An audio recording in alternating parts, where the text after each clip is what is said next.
In today's video, I'm going to teach you how to insert a numbering column in Confluence. If you've ever wanted a clean, dedicated area to show step numbers, priorities, or any repeating index alongside your content, the Confluence page layouts make this quick and tidy. We'll walk through opening your page, inserting a column layout, and placing the content you want in each column using the editor's/menu.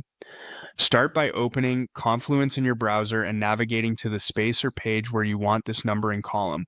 Once you're on the page, switch into edit mode so you can work directly in the editor.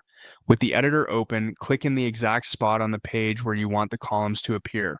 This sets the insertion point and ensures the layout lands in the right section of your content. Now type a / and begin typing column. The slash menu is Confluence's quick insert tool. Searching for column reveals the layout block options. You'll see choices for 1 through 5 columns. Each option drops a layout section into your page, giving you evenly spaced areas to organize your content. Click the 1-column layout if you just want a structured container to anchor elements.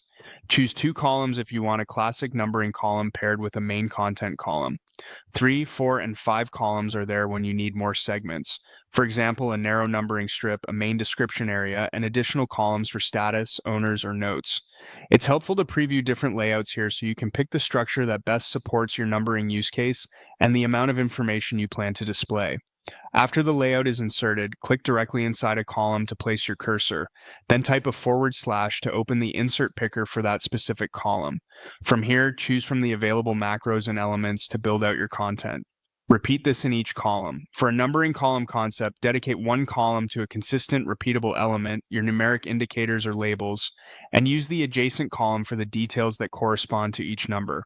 The key is consistency. Keep the numbering column simple and uniform so it guides the eye, while the neighboring column carries the richer content. When you're happy with the structure, continue filling each column as needed. You've now navigated to your page, entered edit mode, inserted a column layout, explored 1 to 5 column options, and added the content you want within each column using the / menu. That's all it takes to set up a clear, professional-looking numbering column in Confluence.